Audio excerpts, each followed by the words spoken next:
Hey everybody, welcome back to Old Man Van Running. Today I'm going to give you, in the midst of a major nor'easter here in Connecticut in the Northeast, I'm going to give you my first impressions review of the ADIDAS Solar Glide 4ST Stability Daily Trainer. So I've reviewed a number of Stability Daily Trainers, everywhere from Brooks to Hoka to Saucony to ASICS, and I figured it's time to give ADIDAS a try. So while I was doing my research into what shoes I wanted to review next, I found that the Solar Glide 4ST, which is a daily stability trainer, has very few reviews out there on YouTube or anywhere else. So I figured, why not Old Man Van give this a try and get a review out there so people who might be looking into ADIDAS or looking into other options for stability daily trainers outside of those other brands that I just talked about might want to take a look at this. So let's get right into it. So I purchased this online with my own cash. This doesn't get sent to me. The shoe companies aren't sending me samples yet. So I ordered this online, got it in a few days, and so far have taken it on 2 runs, a 4-mile run and a 5-mile run. So I got 9 miles in these shoes, and I think it's enough to give you my first impressions. Whether or not, as I put more miles in, those impressions change, that's up for debate. This is marketed as a stability daily trainer. What I can tell you is that after running twice in this shoe, I think it's more of a max stability daily trainer than a mild to moderate stability daily trainer. I think the stability features in this shoe are substantial, and the correction factor or the controlling factor in this shoe is a little bit more than those shoes from Brooks and from Hoka and from ASICS and from Saucony. So when I went on the ADIDAS website, they talk about this shoe as a shoe that as you're moving up with miles, that you can kind of run long miles in, and those everyday miles that you want to put in. I'm not so sure that what ADIDAS is saying really applies to this shoe. So this shoe, the ADIDAS Solar Glide 4ST, weighs 11 ounces in a men's size 9. Now that's just a tad heavier, 0.2 ounces heavier than the ASICS Gel Kayano 28, only I think about 0.4 ounces heavier than the Brooks Glycerin GTS 19. But I'm going to tell you, this shoe feels much heavier than those two. I guess the best way I can describe this shoe is clunky and stiff. This shoe has a 10 millimeter drop, 10 millimeters lower in the forefoot than in the rear foot, which is really good as far as I'm concerned for a daily stability trainer that you want to take on long miles, right? So I think that's a really good starting point for a heel to toe drop in this type of shoe. This shoe has a stack height of 32 millimeters, so 32 millimeters in the rear foot, 22 in the forefoot. So 32 millimeters, you think that's probably got pretty substantial cushioning in it. But we'll talk about that in a moment. So let's talk about the construction of this shoe. So the upper on this shoe uses what ADIDAS calls their prime green materials. All that means is the upper materials are 50% recycled material. So if you're an environmentalist, which I personally am, I think that's really good that they're using recycled materials in these shoes. So that's a good thing, ADIDAS. But I can tell you that these materials in this upper are pretty darn stiff. They feel a little cheap. So here in the forefoot mesh, that's nice and soft. That's similar to the engineered mesh uppers on other shoes that I've reviewed and are typical of shoes these days. Problem with the upper on this shoe is that there's a lot of heavy duty, plasticky, faux leatherish overlays on it. Up in the forefoot, up in the toe, you've got a very substantial reinforcement of the toe that's kind of rubbery. I don't know why they need that much reinforcement in the toe on the shoe. I don't think it's necessary. I think something a little less substantial would be fine and probably save some weight. Around the midfoot, on both sides, lateral, medial side, there's significant overlays here. Again, thick, plasticky or rubbery overlays. I know they're there to add structure and stability, but I'm going to tell you, you've got other stability features. I don't see the need for such substantial overlays around the upper and the midfoot area, both sides, to add structure. Around the laces on this upper, very, very stiff again. Very stiff. Very stiff and cheap feeling. Kind of like that faux leather feel, but not even a supple faux leather. Just a very stiff faux leather. And I just don't like it. I'm going to tell you right now. I do not like it. I'm going to tell you, it almost gives me the feel of a shoe that I would expect to find at Walmart. That's my first impression of the upper materials on this shoe. That it's more what I would find in a cheap shoe. But this is a $140 shoe. So let me take a couple of deep breaths and get into the rest. Looking at the heel and ankle collar. Heel and ankle collar, very, very well padded. That's good. Have no problem with that. But it's a very thick neoprene type material, which I think also adds weight. The tongue itself, gusseted tongue, very well padded, rides nice and high up above the midfoot. But again, it's this thick neoprene material, which I think adds to the weight. And what I'm also concerned about, I think this is going to be a shoe that, hey, if I'm out in hot weather, it's going to be hot. My feet are going to sweat like hell.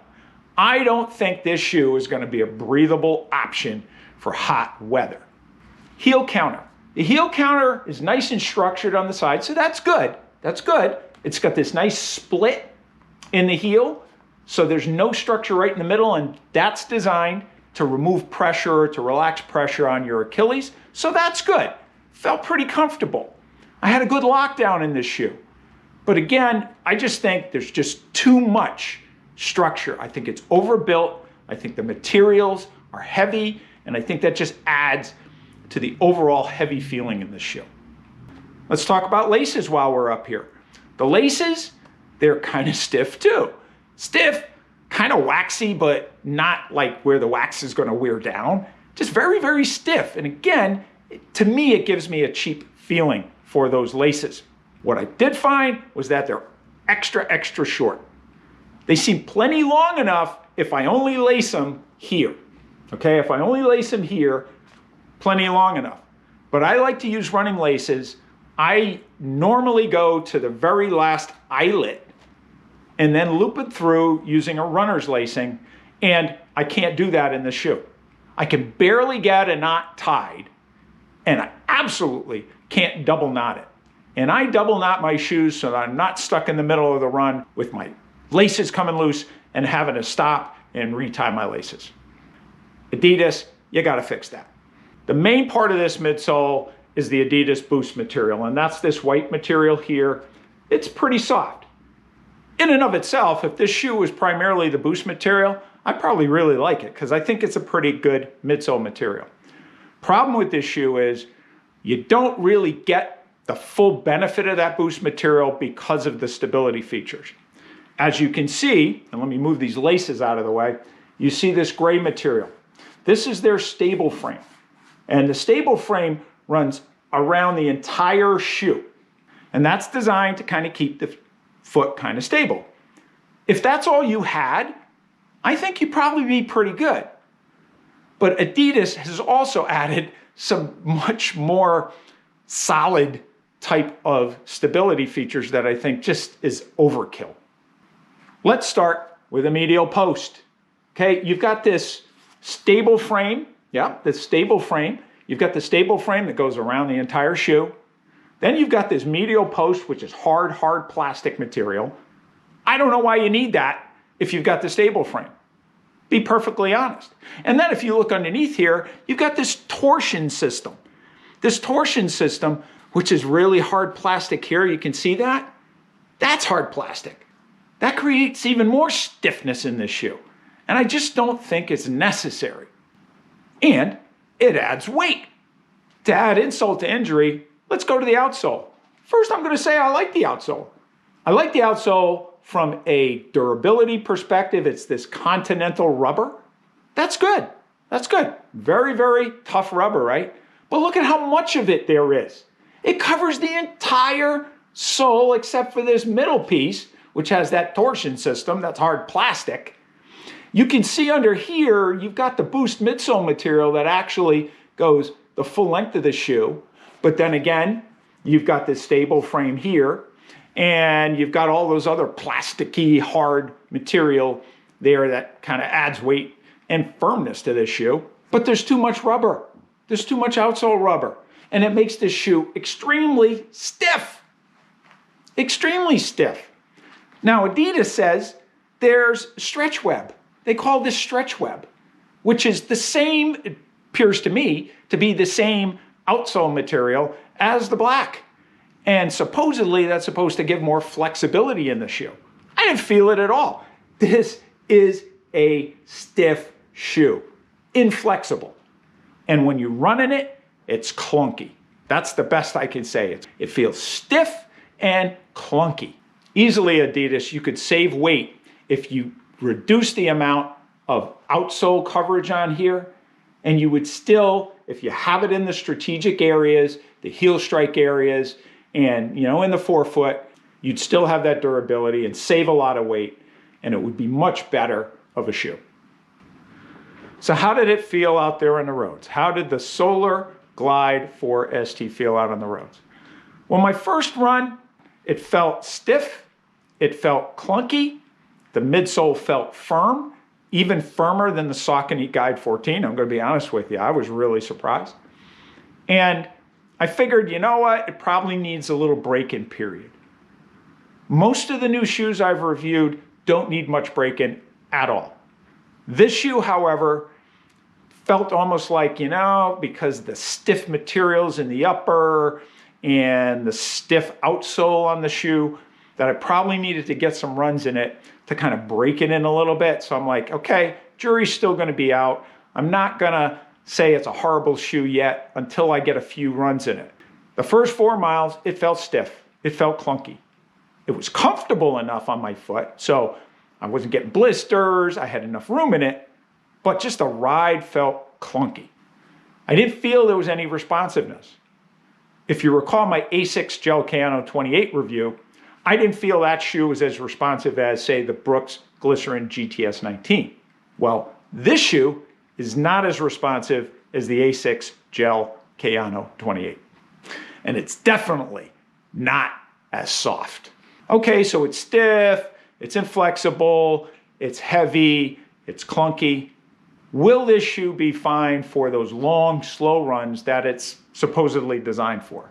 I'm going to say no way. There's no way I'm going to wear this shoe on a long run, a double-digit run. I'm just not. It's not enough cushioning in this shoe. Not enough cushioning. It's got plenty of structure, but not enough cushioning.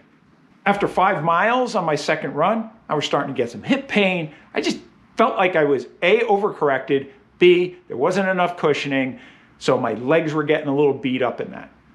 Again, I don't know if, hey, it's over time, if I get 20, 30, 40, 50 miles on it, it's going to soften up. But do I have to wait 30, 40, 50 miles to figure out whether this shoe or any shoe is going to work for me? I don't think so, especially when I'm paying $140. So where do I think this shoe fits in?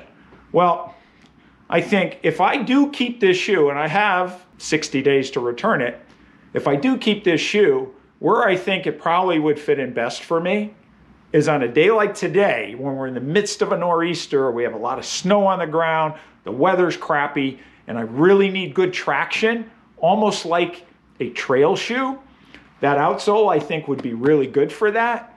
If I need a lot of warmth, I think in a very, very cold climate or cold weather, kind of like it is in New England right now, this might be a shoe I take out for a 3 to 5 mile run to keep my feet warm, to get traction in kind of bad conditions.